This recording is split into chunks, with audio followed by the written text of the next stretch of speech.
Hello guys, good evening to all of you. Once again, welcome back on my YouTube channel Learn with Concept by Yashna Sharma. Now it's me signing in.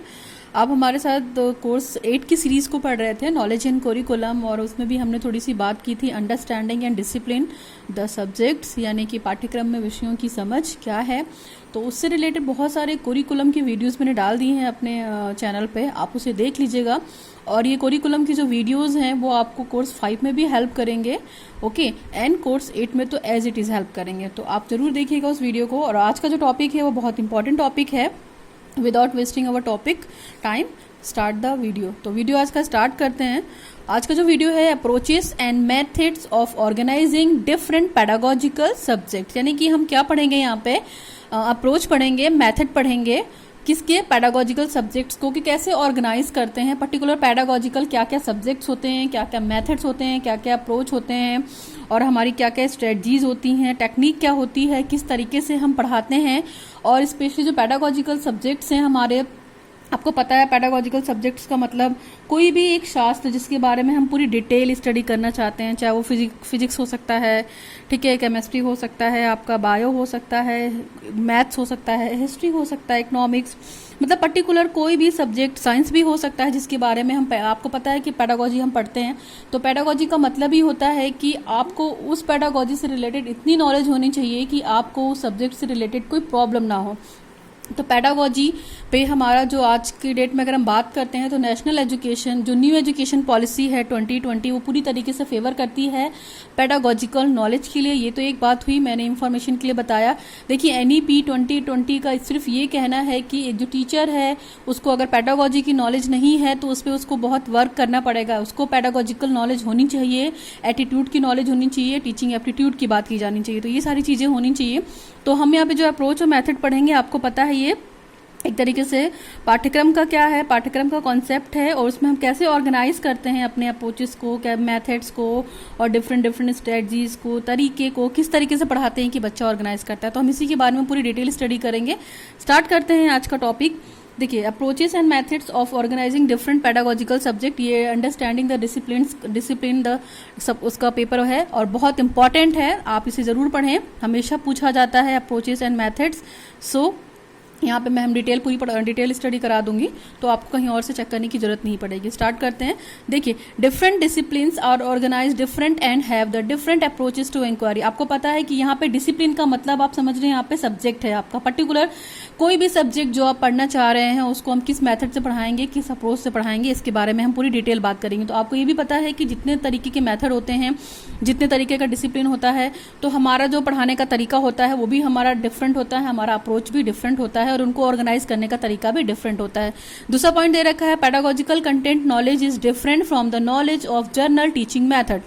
जो pedagogical content knowledge होती है वो सामान्य teaching method से आपके बिल्कुल different होती है, और डेफिनेटली डिफरेंट होती है। देखिए, पैडागोजिकल नॉलेज आपके सब्जेक्ट की नॉलेज है, जो सब्जेक्ट है आपका मेथड ऑफ टीचिंग का, यानी मान लीजिए फिजिकल साइंस है या केमिस्ट्री है या मैथ है, कुछ भी है, बायोलॉजिकल साइंस भी है, तो उसकी पैडागोजी आपको पूरी अच्छे से आनी चाहिए, टॉप टू बॉटम की पैडागोजी में क्या क्या चीज़ें आती हैं। यानी कि एक तरीके से बोल सकते हैं कि हम किसी शास्त्र के बारे में अध्ययन करेंगे, और पैडागोजी में हम अगर देखा जाए तो स्पेशली हम उसी सब्जेक्ट्स की बात करते हैं जो हमारा मेथड ऑफ टीचिंग होती है, कि ओवरऑल कमांड, उसको भी हम पैडागोजिकल सब्जेक्ट में इंक्लूड करते हैं, चाहे वो सब्जेक्ट सेंटर्ड हो, चाहे वो एरिया सेंटर्ड हो, मतलब इस तरीके की चीज़ों के बारे में हम डिटेल बात करते हैं, और इसी को हम पैडागोजिकल ही बोलते हैं। चाहे जैसे मान लीजिए कोई बंदा जिसमें एक्सपर्ट होता है उसको पैडागोजी की नॉलेज होती है ना।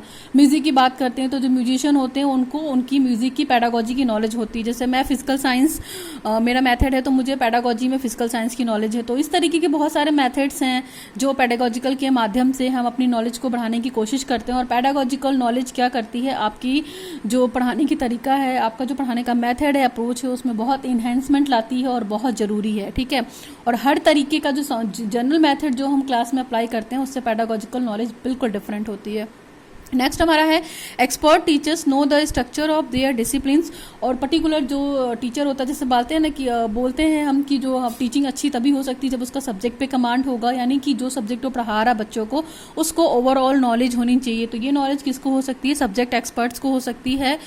And their knowledge provides them with the cognitive road map. Cognitive road map का यहाँ पे सीधा सा मतलब है कि बच्चे के संज्ञान में वो चीज़ें आनी चाहिए जो नॉलेज के माध्यम से और अंडरस्टैंडिंग के माध्यम से, एनालिसिस के माध्यम से, एप्लीकेशन के माध्यम से अपने आप में, अपने बिहेव में वो चेंज ला सके। That guide the assignment they give the students, the assessment they use to gang student progress. और धीरे धीरे कहीं ना कहीं देखा जाए तो स्टूडेंट की प्रोग्रेस के लिए भी बहुत हद तक पैडागॉजी मायने रखती है, यानी कि जिस टीचर को और जिस विद्यार्थी को पैडागॉजी की नॉलेज नहीं है वो आगे जाके आगे काम नहीं कर सकता, उसके लिए काम करने में बहुत दिक्कत होगी। क्यों? क्योंकि उसको उसके बारे में डीप नॉलेज नहीं है। And the questions they ask in the give and take of classroom life. Generally classroom में जो हम कोशिश करते हैं बच्चों को पढ़ाने की, तो हम कोशिश करते हैं कि बच्चों को जो भी टॉपिक बता रहे हैं या जो भी सब्जेक्ट समझा रहे हैं उसको इस वे से पढ़ाएं, मतलब इस अप्रोच से पढ़ाएं या इस तरीके से पढ़ाएं कि उसकी जो डीप नॉलेज है वो पूरी कहीं ना कहीं हो जाए, यानी कि उसको ऑर्गेनाइज करना भी सिखाएंगे हम ना। तो चलिए हम फटाफट पढ़ते हैं होता क्या है।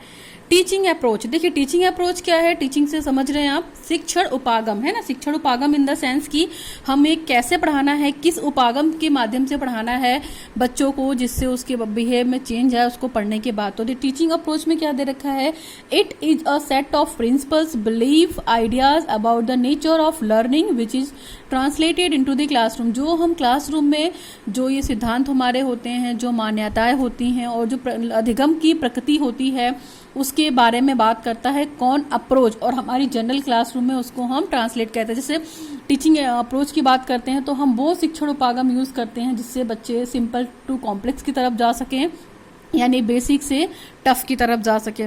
तो अगर अप्रोचेस की बात करते हैं तो आपको पता है कि हम इंडक्टिव और डिडक्टिव भी पढ़ते हैं, तो वो क्या है, इंडक्टिव और डिडक्टिव अप्रोच ही है, ठीक है। तो टीचिंग मेथड में टीचिंग अप्रोच वो कॉन्सेप्ट हुआ, एक तरीके का प्रिंसिपल, हमारा सिद्धांत, हमारी मान्यताएं और हमारे पढ़ने का जो नेचर है, हमारी लर्निंग का जो नेचर है वो क्या है, वो हमारा अप्रोच है जिसको हम टीचिंग में यूज करते हैं अपनी क्लासरूम में बच्चों को पढ़ाने के लिए, और हम उनके बिहेव में चेंजेस देखते हैं, ठीक है ना। एक तरीके से देखा जाए तो मेथड का ये बेस होता है और थ्योरेटिकल चीज़ों की बात करता है, ठीक। नेक्स्ट हमारा है टीचिंग स्ट्रेटजीज। टीचिंग स्ट्रेटजीज देखिए क्या है, टीचिंग स्ट्रेटजीज का मतलब क्या होता है, स्ट्रेट का मतलब एक तरीके की प्लानिंग है ना, एक तरीके का इंफ्रास्ट्रक्चर जिनको जो हम भी टॉपिक पढ़ाने जा रहे हैं उससे पहले हम कुछ स्ट्रेटजीज बनाते हैं, कुछ अच्छा स्ट्रेटजीज बनाते हैं जो प्लान बनाएंगे हम वहाँ पे जाके वो फिट बैठे जिस भी पर्पज से बना रहे हैं। तो it is a long term plan of action design to the achieve a particular गोल।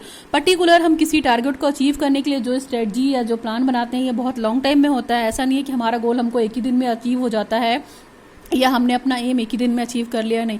अगर मान लीजिए 1 ईयर का पाठ्यक्रम हम पढ़ाने जा रहे हैं किसी भी कॉलेज में या संस्था में, तो एक हम स्ट्रेटजीज बनाते हैं ना कि हमारा जो क्लास है अब मान लीजिए जुलाई से स्टार्ट हो रहा है तो उसको हमको मार्च में जाके ख़त्म करना है। तो उसके लिए हम क्या क्या स्ट्रेटजीज बना सकते हैं, क्या क्या प्लान बना सकते हैं, हमारा प्लान ऑफ एक्शन क्या हो सकता है, हम किस तरीके की करिकुलम डिजाइनिंग कर सकते हैं कि बच्चे पर्टिकुलर अपने गोल को अचीव कर सके। तो स्ट्रेटजी क्या है, एक तरीके का लॉन्ग टर्म प्लान है, एक तरीके का एक्शन है जिसको हम सबसे लास्ट में जाके एग्जीक्यूट करते हैं। और ये स्टार्टिंग से, जब से आपका क्लासेस स्टार्ट हो जाता है किसी भी सब्जेक्ट के लिए, किसी भी कोर्स के लिए, तब से इसको हमें प्लान करना पड़ता है, ठीक है। तो स्ट्रेटजीज केवल एक दिन का काम नहीं है, वो हम पूरे ईयर का बनाते हैं। सेमेस्टर वाइज होता है तो सेमेस्टर के हिसाब से बनाते हैं, 1 ईयर प्रोग्राम होता है तो 1 ईयर प्रोग्राम के हिसाब से बनाते हैं। तो ये तो हमारी हुई टीचिंग स्ट्रेटजीज। नेक्स्ट है हमारा टीचिंग मैथड। तो आपको पता है टीचिंग मैथड क्या होता है, एक तरीके का systematic way of doing the something. It implies an orderly arranged of steps. It is a more procedural. Teaching method क्या है, वो बहुत ही प्रोसीजरफुल है, यानी कि पर्टिकुलर हम किसी टॉपिक को पढ़ाने के लिए कोई, जिसे मान लीजिए एक टॉपिक पढ़ाना है तो उस टॉपिक को हम एक ही मेथड से नहीं पढ़ा सकते, बहुत सारे मेथड से पढ़ा सकते हैं। तो ये मेथड एक तरीका होता है और एक सिस्टमैटिक तरीका होता है किसी भी चीज़ को एक्सप्लेन करने का, किसी भी टॉपिक को पढ़ाने का। इसमें हम प्लानिंग करते हैं, प्रेजेंटेशन करते हैं, और स्पेशली ये डिपेंड करता है कि जो टॉपिक हम पढ़ाने जा रहे हैं उसकी हम प्रेजेंटेशन कैसे करेंगे, किस माध्यम से करेंगे और उसकी प्लानिंग क्या करेंगे। तो एक तरीके का सिस्टमैटिक वे है, सिस्टमैटिक रास्ता है जिसे हमें स्टेप बाय स्टेप करना है। जैसे हम साइंस में कोई टॉपिक उठाते हैं तो मान लीजिए हमने उठा लिया पोल्यूशन उठा लिया, तो पोल्यूशन तो बहुत कॉमन सा टॉपिक है, हम साइंस में भी पढ़ते हैं, बायो में भी पढ़ते हैं, हर जगह पढ़ते हैं, फिजिकल साइंस में भी पढ़ते हैं, ठीक है। तो पोल्यूशन को पढ़ाने के लिए सिंपल लेक्चर मेथड इनफ है क्या? नहीं, हम चाहें तो उस प्लान को लेक्चर मेथड के साथ पढ़ाने के साथ साथ डेमोन्स्ट्रेशन भी कर सकते हैं, कुछ एयर पोल्यूशन से रिलेटेड वर्किंग मॉडल दिखा सकते हैं बच्चों को, और ब्लैक बोर्ड की हेल्प ले सकते हैं। तो बहुत सारे वेरियस मेथड हैं जो एक टॉपिक को पढ़ाने के लिए हम अप्लाई करते हैं अपने क्लास में, तो वो हमारा मेथड कहलाता है। और मेथड भी प्लानिंग होता है। मेथड में बहुत सारे मेथड हैं, लेक्चर मेथड है, डेमोन्स्ट्रेशन मेथड है, प्रॉब्लम सॉल्विंग मेथड है। These are the common methods of using the for the science purpose, है ना। तो बहुत सारे मेथड है। डिस्कशन मेथड भी है। डिस्कशन मेथड भी में भी हम क्या काम करते हैं, किसी टॉपिक पे डिस्कशन करते हैं और उसका सोल्यूशन निकालते हैं। तो ये हमारा मेथड हुआ। नेक्स्ट हमारी है टीचिंग टेक्निक। टीचिंग टेक्निक क्या हुई, देखिए हमने अप्रोच पढ़ ली, स्ट्रेटजीज पढ़ ली, मेथड पढ़ ली, अब हम टेक्निक की बात करते हैं। तो it is a well defined procedure used to accomplish a specific activity और टास्क। पर्टिकुलर टीचिंग टेक्निक क्या होता है कि देखिए हमने अप्रोच पढ़ ली, स्ट्रेटजीज पढ़ ली, मेथड पढ़ ली। तो यानी कि टेक्निक में हम अप्रोच को भी अप्लाई करेंगे, अपनी स्ट्रेटजीज को भी अप्लाई करेंगे, अपने मेथड को भी। यानी कि एक्चुअल इम्प्लीमेंटेशन क्या होगा प्लान को पढ़ाने का या टॉपिक को पढ़ाने का, वो बात करता है टेक्निक। यानी कि हमारा तरीका क्या है पढ़ाने का, किस टेक्निक से पढ़ाएं कि बच्चों के बिहेवियर में चेंजेस आए और बच्चों को उनको लर्निंग ऑब्जेक्टिव अचीव करने में उनको प्रॉब्लम ना आए। तो ये तो हुई हमारी टेक्निक। टेक्निक में हम अप्रोच भी यूज़ कर सकते हैं, स्ट्रेटजीज भी यूज़ कर सकते हैं, मेथड भी यूज़ कर सकते हैं। अप्रोच तो बहुत पुराना एक तरीके से बोल सकते हैं ट्रेडिशन टाइप का रहा है, जो जिसके प्रिंसिपल और मान्यताएं हमको एक्सेप्टेड हैं और वो हमेशा हमें काम आती है। थियोरेटिकल चीज़ें होती हैं यहाँ पे। लेकिन टेक्निक क्या होती है, किसी भी काम को करने की हर बंदे की टेक्निक अलग होती है ना। कोई बहुत स्मार्टली कर लेता है, कोई बहुत शार्पफुली कर लेता है और कोई बहुत ही स्लो प्रोसेस से कर लेता है। तो ये भी क्या है, एक तरीके की टेक्निक है ना। और टेक्निक देखिए पूरी तरीके से ऑर्गेनाइज होती है और प्रोसीजर होती है, ठीक है। और स्पेसिफिक एक्टिविटी के लिए करते हैं। जैसे मान लीजिए हमें कोई स्पेशल टॉपिक पढ़ाना है, जैसे हम मान लीजिए ब्लूम टैक्सोनॉमी की बात कर रहे हैं, तो ब्लूम टैक्सोनॉमी को पढ़ाने के लिए हम क्या कर सकते हैं। ब्लूम टैक्सोनॉमी को पढ़ाने के लिए हमारी अच्छी सी टेक्निक ये हो सकती है कि क्लास में हम पर्टिकुलर जो ट्रायंगल वाला मॉडल है ब्लूम का, उसको हम चार्ट के माध्यम से दिखा सकते हैं बच्चों को, ठीक है। 2001 वाला जो एंडरसन ने रिवाइज किया है वो, और 1956 वाला ब्लूम, उसको लेकर दोनों को कंपेयर करके पढ़ा सकते हैं। तो ये हमारी टेक्निक होगी पढ़ाने की, ठीक। इसके बाद हम क्या कर सकते हैं, उसी की जो ब्लूम टैक्सोनॉमी के ऑब्जेक्टिव हैं, तो पर्टिकुलर उसके जनरल ऑब्जेक्टिव, स्पेसिफिक ऑब्जेक्टिव बच्चों को खड़ा कर करके और एक टॉपिक के अकॉर्डिंग बता सकते हैं कि ये उसका जनरल ऑब्जेक्टिव होगा, ये उसका स्पेसिफिक ऑब्जेक्टिव होगा। तो ये हमारी टेक्निक होती है किसी भी टॉपिक को पढ़ाने के लिए। और हमारी जो टेक्निक होती है वो स्पेसिफिक सब्जेक्ट के लिए या स्पेसिफिक टॉपिक के लिए होती है कि जो हमें पढ़ानी है। तो हम टेक्निक, देखिए हर टॉपिक के लिए हम टेक्निक नहीं यूज़ कर सकते हैं। कुछ टॉपिक ऐसे होते हैं जिनको कॉमन भी पढ़ा देंगे तो बच्चों को समझ में आ जाएगा, लेकिन कुछ टॉपिक बहुत टिपिकल होता है, बहुत डिफिकल्ट होता है, बच्चों को अंडरस्टैंडिंग में बहुत प्रॉब्लम होती है। तो उन टॉपिक्स को हम अच्छी टेक्निक से माध्यम से पढ़ा सकते हैं। तो ये तो हमारी क्या हुई, अप्रोचेस एंड मेथड्स हुई, जिसको मैंने बताया। होपफुली आपको teaching approach, teaching strategies, method और टेक्निक क्लियर हुआ, ठीक है ना। टेक्निक वो तरीका है जहां पे हम अप्रोच भी अप्लाई कर रहे हैं और मेथड भी अप्लाई कर रहे हैं, ठीक है। और टेक्निक स्पेशली हम पर्टिकुलर स्पेसिफिक एक्टिविटी या किसी स्पेसिफिक टास्क के लिए यूज करते हैं जिससे हमारा प्लान सक्सेसफुल हो जाए। Now we come to the next. चलिए, इसमें बहुत सारे पॉइंट्स हैं। देखिए पहला ये मेथड जो है talk and discussion. Talk and discussion का मेथड समझ रहे हैं आप एक तरीके से। टॉक का मतलब आपको बोलना है और डिस्कशन का मतलब भी आपको डिस्कस करना है किसी टॉपिक का। तो this is a central learning strategies in every curriculum area. ये क्या है, एक बहुत सिंपल तरीका है कि हम एक तरीके से बोल सकते हैं इसको चॉक एंड टॉक भी, है ना। Chalk and talk in the sense कि कोई भी टॉपिक हम ब्लैक बोर्ड पे लिख देंगे और बच्चों से डिस्कशन करेंगे उस टॉपिक के बारे में, ठीक। तो ये मेथड क्या है, बहुत सिंपल सा मेथड है। इसको हम साइंस में यूज़ कर सकते हैं, हम एसएसटी में भी यूज़ कर सकते हैं कि कोई टॉपिक लिख दिया, मैंने उसका शीर्षक लिख दिया और बच्चों से उसके बारे में डिस्कस कर रहे हैं। तो ये एक स्ट्रेटजीज हुई। नेक्स्ट हमारा दे रखा है much learning takes place through the interaction of language and experience. यहाँ पे क्या होता है, बच्चा और जो टीचर होता है दोनों की जो मध्य होती है वो इंटरेक्शन काफ़ी अच्छा होता है, भाषा का आदान प्रदान होता है। और टीचर अगर एक्सपीरियंस है तो बच्चों को अपना एक्सपीरियंस भी बताता है और बच्चे की भी लर्निंग एक्सपीरियंस टीचर्स को पता चलते हैं कि बच्चा क्या सीख रहा है अपने भाषा के माध्यम से और कितना सीखेगा। और दूसरों के बीच में जो एक्टिव लर्निंग होती है, यानी कि दोनों पार्टिसिपेट करते हैं, टीचर भी एक्टिव है यहाँ पे और बच्चा भी एक्टिव है। नाउ नेक्स्ट टॉपिक है, नेक्स्ट पॉइंट है ideas, emotions and reaction can be explored through the increasing complex language which help the child to clearly and the interpret experiences and active acquire। मान लीजिए इस topic से कुछ black board के माध्यम से, टॉक एंड डिस्कशन के माध्यम से कोई अगर बच्चे को टास्क दिया जाता है तो टास्क में सबसे पहले वो क्या करेगा, वो उसने प्रॉब्लम को आइडेंटिफाई कर लिया। प्रॉब्लम आइडेंटिफाई करने के लिए उसने ऑब्जेक्टिव बनाए, ठीक है। और उसमें उसको कोई दिक्कत है तो उसने टीचर से क्या किया, डायरेक्टली पूछ लिया। उसको किसी तरीके का हेजिटेशन नहीं हुआ, उसको किसी तरीके का वेट नहीं करना पड़ा। अगर किसी प्लानिंग में उसको दिक्कत भी आ रही है, किसी न्यू कॉन्सेप्ट को सीखने में दिक्कत आ रही है, कुछ भी मान लीजिए टीचर पढ़ा रहा है या उसकी मेथोडोलॉजी समझ में नहीं आई, उसकी स्ट्रेटजी समझ में नहीं आई, वो टॉपिक ही समझ में नहीं आया, तो बच्चा आराम से यहाँ पे खड़े होकर पूछ सकता है और टीचर भी क्लासरूम में उस बच्चे के आंसर को देखकर सेटिस्फाइड कर सकता है। तो ये बहुत अच्छा मेथड है टॉक एंड डिस्कशन, कि हम कोई टॉपिक दे दें और बच्चे से उस पर डिस्कशन करने के लिए बोले और टीचर बच्चों को ऑब्जर्व करे, टीचर बच्चे को गाइड करे। तो इससे क्या होता है, दोनों के बीच में एक अच्छा रिलेशन भी हो जाता है, पीपल टीचर रिलेशनशिप भी बहुत स्ट्रांग होता है, बच्चों के अंदर इंटरेक्शन भी बहुत अच्छा होता है, बच्चे क्या करते हैं, बहुत एक्टिव हो जाते हैं और अच्छी अच्छी नई नई कॉन्सेप्ट की नॉलेज को भी एक्वायर करते हैं और दोनों एक दूसरे के मध्य क्या करते हैं, अपने एक्सपीरियंस को शेयर करने की कोशिश भी करते हैं। ओके, नाउ नेक्स्ट हमारा है एक्टिव लर्निंग। एक्टिव लर्निंग से ही समझ रहे हैं कि कुछ एक्टिविटी होगी, है ना, और कुछ शार्प लाइनिंग बात करेंगे। और देखिए आज की डेट में अगर एक्टिव लर्निंग की बात करते हैं तो जाहिर सी बात है जो हमारा एजुकेशन सिस्टम है वो चाइल्ड सेंटर्ड हो गया है और चाइल्ड सेंटर्ड एजुकेशन में हम ये बात करते हैं कि आपका बच्चा कितना एक्टिव है किसी भी चीज को सीखने के लिए या किसी भी टॉपिक को पढ़ने के लिए। The child should be an active agent in her on learning. जो बच्चा है यहाँ पे अधिगम के लिए सेंट्रल लर्निंग है, यानी कि एक्टिव एजेंट है, एक तरीके का एक्टिव वाहक है, यानी कि मेजर रोल प्ले कर रहा है कौन, यहाँ पे बच्चा, कुछ भी सीखने के लिए या अधिगम को करने के लिए या लर्निंग को पर्पसफुल बनाने के लिए। नेक्स्ट है The curriculum is designed to provide the opportunity for the active engagement in a wide range of learning experience। जो हमारे अधिगम अनुभव होते हैं एक्टिव लर्निंग में, जिस तरीके का जो हम करिकुलम डिज़ाइन करते हैं वो बच्चे को बहुत सारी अपॉर्चुनिटी देता है कि वो बच्चा एक्टिवली उस करिकुलम के साथ एंगेज रहे। यानी कि कहने का सिर्फ इतना मतलब है कि करिकुलम इस प्रकार प्रिपेयर किया जाए कि बच्चा उसमें मैक्सिमम एक्टिविटी कर सके, करके सीख सके, लर्निंग बाय डूइंग के कॉन्सेप्ट को फॉलो कर सके, लर्निंग बाय एक्सपीरियंस के माध्यम से फॉलो कर सके, तो ये सारी चीजें मैक्सिमम कर सके, ऐसा करिकुलम डिजाइन किया जाता है और जिससे क्या होगा, बच्चा एक्टिव लर्निंग में इंक्लूड हो जाएगा। ठीक है, और बहुत सारे अवसर भी प्रदान करती है ना नई नई चीज़ों। बच्चा कुछ करके सीखेगा तो कुछ नए ज्ञान का निर्माण भी करेगा और वो अपने टीचर से शेयर भी करेगा और उसको भी कुछ नए नए कॉन्सेप्ट, तथ्य, प्रिंसिपल कुछ तो पता चलेगा अगर वो खुद से करने की कोशिश करेगा तो। नेक्स्ट हमारा है childrens are encourage to respond a variety of ways a particular extent and teaching strategy. देखिए एक ही टॉपिक को पढ़ाने के लिए हमारे पास बहुत सारी स्ट्रेटजीज हैं, बहुत सारा मटेरियल है, बहुत सारा तरीका भी है, मेथड भी है, अप्रोच भी है। तो देखिए जितने भी बंदे हैं वो जरूरी नहीं है कि पर्टिकुलर आपको एक टॉपिक उसी सेम मेथड से पढ़ाएं। एक टॉपिक को पढ़ने के बहुत सारे मेथड हैं। ठीक है, कौन सा मेथड बच्चे को समझ में आता है, बच्चे की मेंटल एज पे, बच्चे की क्यूरियोसिटी पे और बच्चे की एबिलिटी पे डिपेंड करता है। जरूरी नहीं है कि एक कॉमन मेथड से हम सारे बच्चों को पढ़ाकर हम ये एक्सपेक्ट करें कि बच्चा बहुत एक्टिवली पार्टिसिपेट हुआ है हमारी लर्निंग में। ये हम नहीं बोल सकते।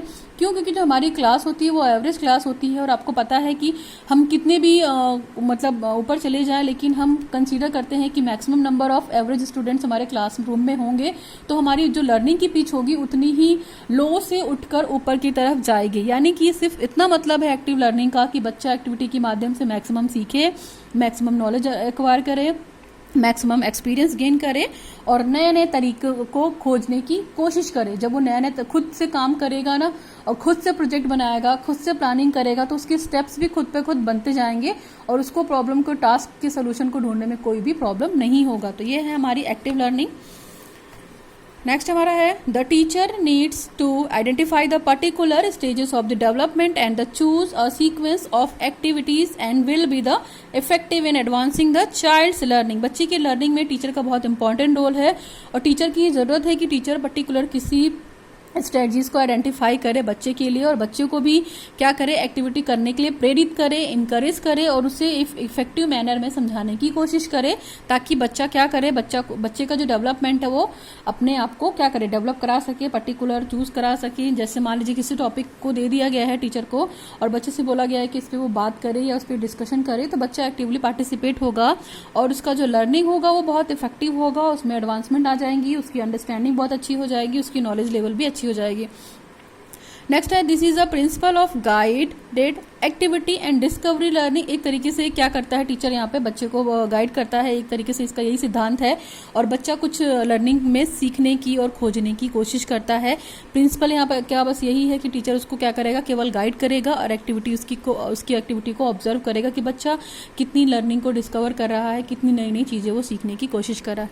नेक्स्ट हमारा है थर्ड वाला कोलैबोरेटिव लर्निंग का मतलब है एक तरीके से सहयोगी शिक्षण, यानी कि पर्टिकुलर यहाँ पे क्या किया जाएगा, एक ग्रुप बना दिया जाएगा बच्चों का और ग्रुप बनाकर बच्चों से किसी टॉपिक पे पढ़ने को बोला जाएगा, डिस्कशन करने को बोला जाएगा। तो जाहिर सी बात है पर्टिकुलर अगर हम किसी टॉपिक पे 4-5 बच्चों का ग्रुप बना देते हैं तो बहुत सारे ओपिनियन सामने आते हैं, बहुत सारे आइडियाज सामने आते हैं।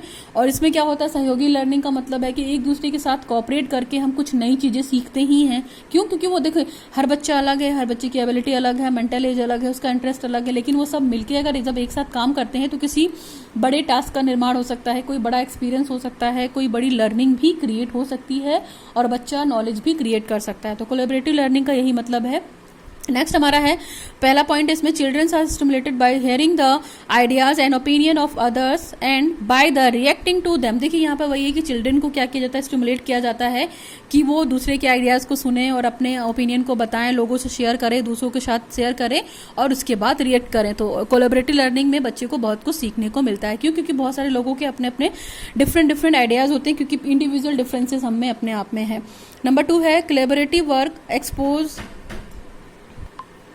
तो कोलैबोरेटिव वर्क में आपको पता है कि एक साथ मिलकर बच्चे जो सीखते हैं उसमें बहुत सारे ज्ञान का निर्माण होता है, उनका सबका अलग अलग परसेप्शन होता है और किसी भी प्रॉब्लम को सॉल्व करने के लिए उनकी अलग अलग कंडीशन होती है, वो अलग अलग तरीके से किसी भी प्रॉब्लम को सॉल्व कर सकते हैं।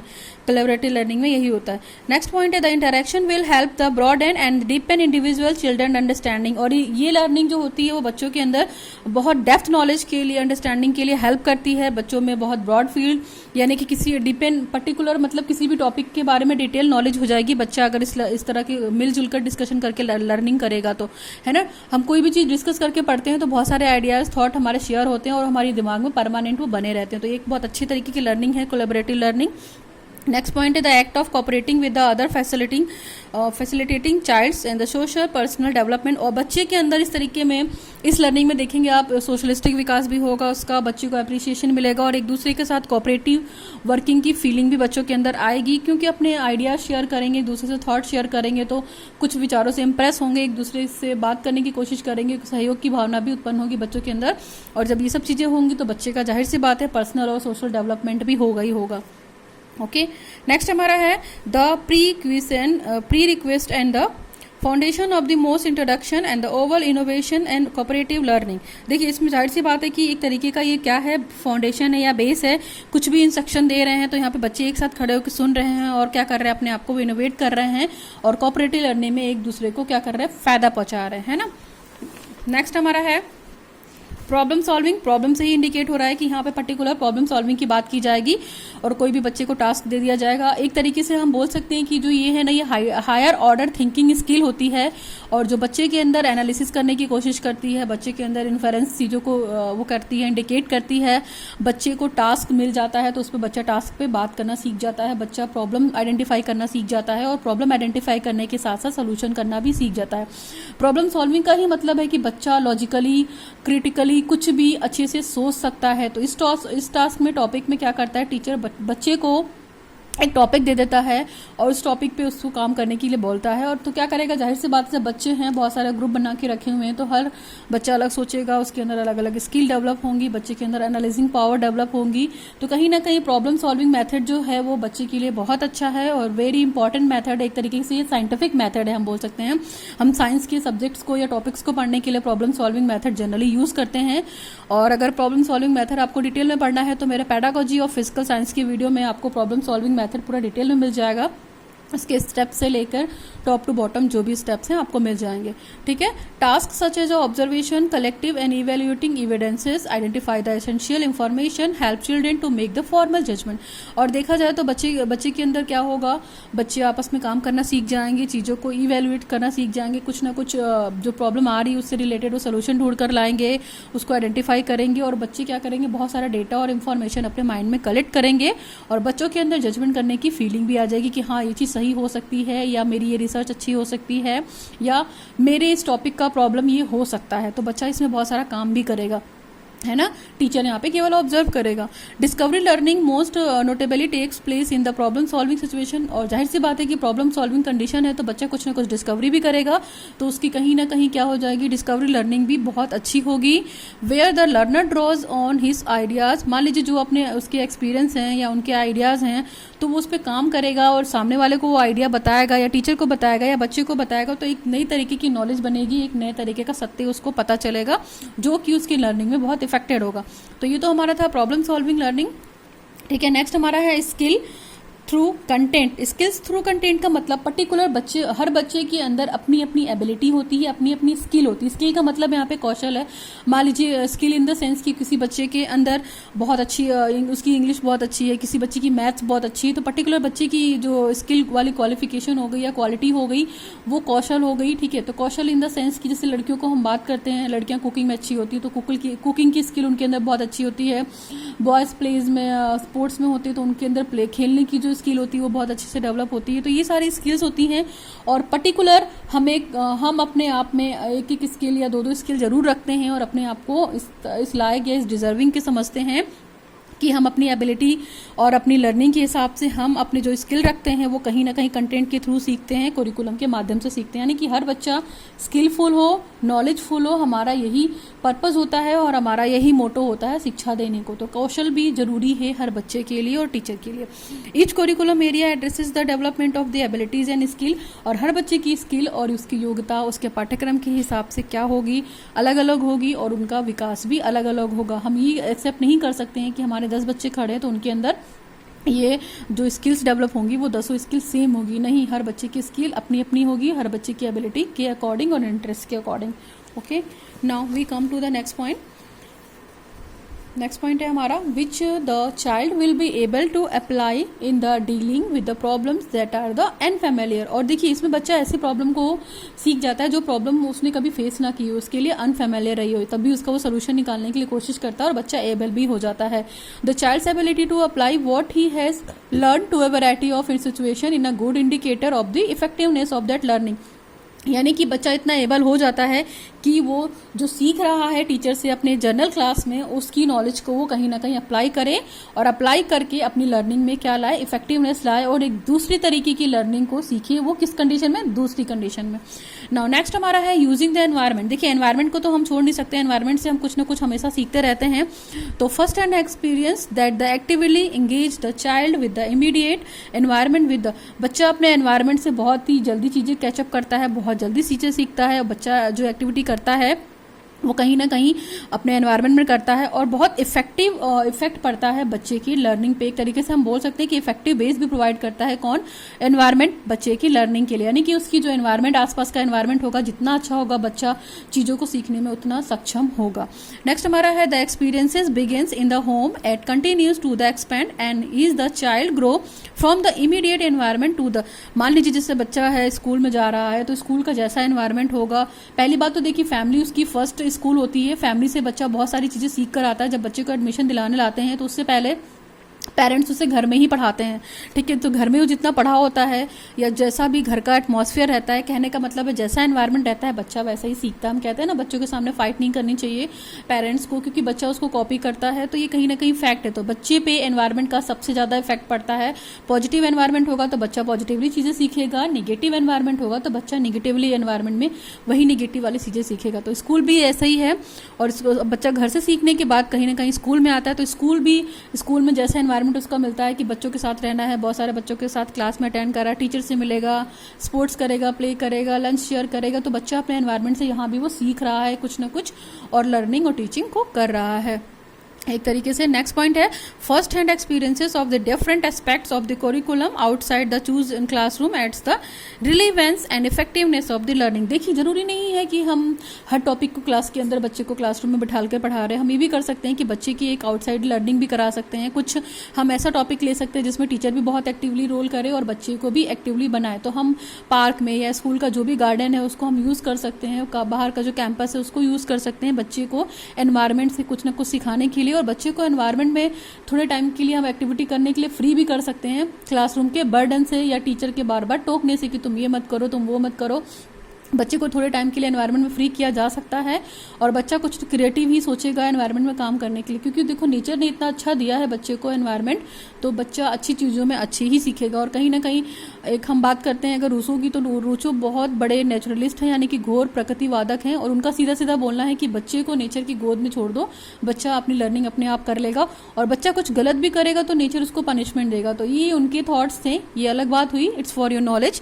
तो ये एनवायरनमेंट है, एनवायरनमेंट जैसा रहेगा बच्चा सीखकर वैसा ट्रेंड होगा, यानी कि हमारे आसपास का एनवायरनमेंट बहुत स्टडी वाला रहेगा, अच्छा रहेगा, तो हम स्टडी में अच्छे हो जाएंगे।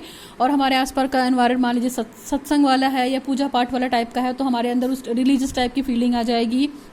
बच्चों का एनवायरनमेंट है तो कुछ बच्चों वाली हरकतें आ जाएंगी। तो एनवायरनमेंट का बहुत पॉजिटिवली इफेक्ट पड़ता है, ठीक है। और कोशिश की जाती है कि बच्चों को हमेशा पॉजिटिव एनवायरनमेंट दिया जाए, तो बच्चा एनवायरनमेंट से भी कुछ ना कुछ सीखता है। Okay, now we come to the next. Some areas of curriculum such as English lend themselves to many or all of the above methods.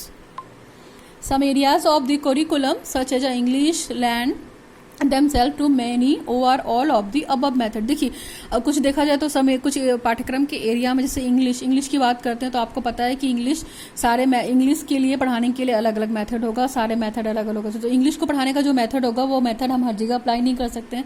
जैसे अगर इंग्लिश की बात करते हैं तो इंग्लिश में बहुत सारे कंटेंट होंगे, बहुत सारे सिलेबस होंगे, लाइक ग्रामर हो गया, इसके अलावा आप प्रोज पढ़ते हैं, पोएट्री पढ़ते हैं, तो सारी चीज़ों को पढ़ाने के लिए, सारे पाठ्यक्रम को पढ़ाने के लिए क्या हम अलग अलग लैंग्वेज यूज़ करते हैं, हम अलग अलग मेथड यूज़ करते हैं, हम अलग अलग अप्रोच भी यूज़ करते हैं। तो कहीं ना कहीं अगर मेथड और अप्रोच की बात की जाए तो वो इंग्लिश वाले लैंग्वेज से ही निकल कर आया है कि हम इंग्लिश को एक कॉमन मेथड से नहीं पढ़ा सकते हैं, कॉमन स्ट्रेटजीज से नहीं पढ़ा सकते हैं। उसके लिए अलग अलग स्किल हमारे अंदर डेवलप होनी चाहिए, जैसे लिसनिंग स्किल हो गई, राइटिंग स्किल हो गई, हमारी इक्वेशन स्किल हो गई। तो बहुत सारी स्किल्स ऐसी हैं जो हमें इंग्लिश के लिए यूज़ करनी पड़ती है। Next, other such as a physical education are the most limited in the range of approach method. जैसे फिजिकल एजुकेशन पढ़ाना है, हमें शारीरिक शिक्षा देनी है, तो इसमें हम कौन सा अप्रोच यूज़ करेंगे? तो इसमें यहाँ पे अप्रोच यूज़ करेंगे कि बच्चे को फिजिकल एक्टिविटी कराएंगे, जाकर वहाँ पे बच्चों को बिल्कुल सिंपल से या बेसिक से स्टार्ट कराएंगे, तो यहाँ पे हम अप्रोच वाली यूज़ कर सकते हैं, और बहुत लिमिटेड है मेथड ये, ठीक है। नेक्स्ट हमारा है, it is interesting that the direct teaching is only mentioned in the range of approach used with the physical education and the scientific subject. देखिए ये बहुत इंटरेस्टिंग है, एक तरीके से डायरेक्ट टीचिंग भी है बच्चे को। देखिए बच्चे को क्या करेंगे फिजिकल एजुकेशन में, मान लीजिए योगा भी करा रहे हैं हम फिजिकल एजुकेशन में, तो टीचर वहाँ पे कर रहा है, बच्चे उसको कॉपी कर रहे हैं, तो एक तरीके से जो टीचिंग होगी वो क्या है, इंटरेस्टिंग बन गई आपकी। और टीचिंग यहाँ पे कैसी है, हमने ये अप्रोच यहाँ पे यूज़ की कि फिजिकल एक्टिविटी हम यहाँ पे कर रहे हैं, इस अप्रोच से बच्चों को पढ़ाने की कोशिश कर रहे हैं, बच्चों को सिखाने की कोशिश कर रहे हैं। तो जो ये मेथड है, चाइल्ड टीचर और बच्चे का इंटरेक्शन हो रहा है फेस टू फेस, बच्चे भी एक्टिव हैं, टीचर भी एक्टिव हैं, तो इस तरीके की चीज़ों के लिए हम साइंटिफिक मेथड के लिए भी यूज़ कर सकते हैं। जैसे साइंटिफिक मेथड में बात करते हैं, प्रॉब्लम सॉल्विंग की बात करते हैं, डिस्कशन की बात करते हैं, इसके अलावा हम लेक्चर का डेमोस्ट्रेशन मेथड की बात करते हैं, डेमोस्ट्रेशन मेथड की बात करते हैं, लेबोरेटरी मेथड की बात करते हैं। तो these are the common methods for using the science purpose specially, है ना। हम साइंस के लिए डिफरेंट मेथड यूज़ करते हैं। तो ठीक उसी तरह हम जब सोशल साइंस पढ़ेंगे तो उनके लिए भी अलग मेथड होगा, उनके लिए भी अलग स्ट्रेटजीज होंगी, और इंग्लिश भी पढ़ेंगे तो उसके लिए अलग मेथड होगा, उसके लिए अलग इंग्लिश होगा। जैसे हम एक कोर्स 4 की बात करते हैं, लैंग्वेज अक्रॉस द कुरिकुलम, तो यहाँ पे पूरी जो लैंग्वेज बात की गई है बेसिकली वो इंग्लिश के पर्पज से बात की गई है कि इंग्लिश में क्या टोन होता है, क्या स्किल डेवलप होती है, बच्चे की पिच कैसी है, हाई है, लो है, मॉडरेट है, ये सारी चीज़ें लैंग्वेज में आती हैं। तो यहाँ भी हमें डिफरेंट मेथड अडॉप्ट करना पड़ता है, डिफरेंट स्ट्रेटजीज, डिफरेंट तरीका, ठीक है। तो कहने का ओवरऑल इतना मेथड है कि हमें पेडागोजिकल को सब्जेक्ट्स को पढ़ाने के लिए डिफरेंट तरीके के मेथड यूज़ करने पड़ेंगे, उसको प्रॉपर ऑर्गेनाइज करना पड़ेगा। और पर्टिकुलर हम किसी एक सब्जेक्ट को, मान लीजिए हम इंग्लिश की ही बात करते हैं, लैंग्वेज की, तो उसको हम एक मेथड से नहीं पढ़ा सकते हैं। अगर हम साइंस की ही बात करते हैं तो उसको पर्टिकुलर एक मेथड या एक अप्रोच से नहीं पढ़ा सकते हैं, ठीक है।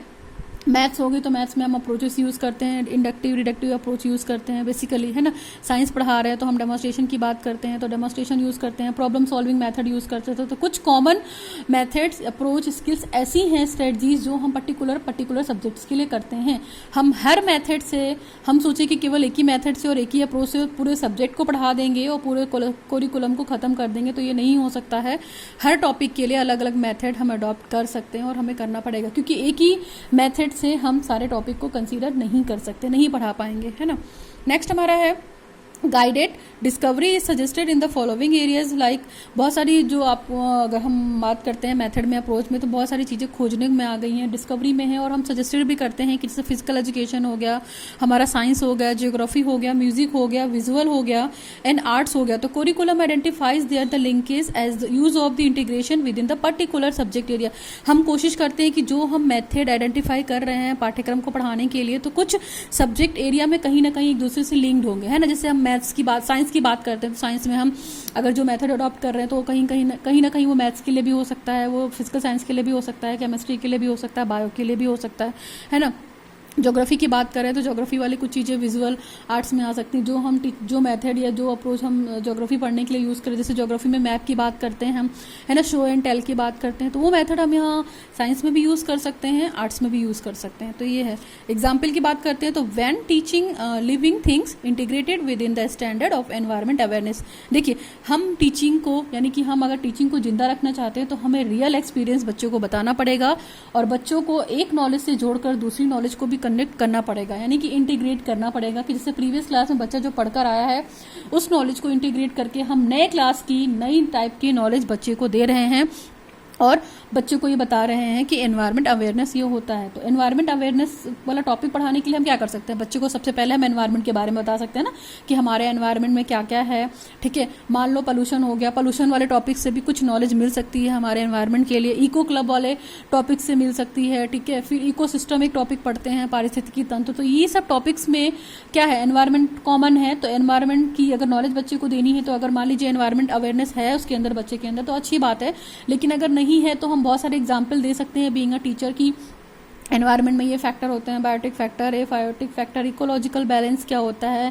ठीक है, एनवायरनमेंट में क्या क्या चीज़ें आपको दिख रही हैं, इसको हम बैलेंस कैसे कर सकते हैं। तो इस तरीके के टॉपिक्स को भी हम पढ़ा सकते हैं बच्चे की नॉलेज को लिंकअप करने के लिए और कहीं ना कहीं इंटीग्रेट करने के लिए, यानी कि प्रीवियस वाली नॉलेज बच्चे को एनवायरमेंटल अवेयरनेस लाने में हेल्प करेगी। तो ये तो बड़ा सा टॉपिक था हमारा अप्रोचेस, मेथड्स एंड कोरिकुलम। मैंने यहाँ पे आपको सारे मेथड्स, अप्रोचेस एंड कोरिकुलम बता दिया है, और ये क्वेश्चन आता भी है, लॉन्ग क्वेश्चन में पूछते हैं पूरा कि क्या क्या है पेडागोजिकल सब्जेक्ट्स को पढ़ने के लिए आपके मेथड या अप्रोच। तो होपफुली आपको समझ में आया होगा। आप इस वीडियो को देख लीजिएगा, और जहाँ पे भी प्रॉब्लम होगा you can ask me in my comment section. Please video थोड़ा भी हेल्पफुल रहा हो, ये वीडियो आपको कोर्स 5 के लिए पूरा हेल्प करेगा। उसका एक टॉपिक है approaches and methods of organising different pedagogical subjects, यानी कि शास्त्र केंद्रित पाठ्यक्रम, अवधारणा के उपागम और उनको कैसे संगठित करते हैं या उनको कैसे ऑर्गेनाइज करते हैं। तो ये कोर्स 5 की बात हमने की, अंडरस्टैंडिंग डिसिप्लिन द सब्जेक्ट्स। ठीक है, तो हम पर्टिकुलर यहाँ पे डिसिप्लिन की ही बात की है हमने, उसमें पेडागोजिकल सब्जेक्ट को उठाया, क्या क्या मेथड था। तो होपफुली वीडियो ठीक लगा हो, हेल्पफुल रहा हो, तो आप लोगों को शेयर कीजिए, मेरे चैनल को लाइक कीजिए, सब्सक्राइब कीजिए, ताकि जो ये बेल नोटिफिकेशन है वीडियो जाने का आपको मिलता रहे और आप प्रॉपर पढ़ते रहें। ठीक है, और इस वीडियो में कोई भी प्रॉब्लम होती है तो you can ask me in my comment section, be comment on there. So आज के लिए बस करते हैं। Thanks for watching the video. Now signing off, learn with concept by Archana Sharma.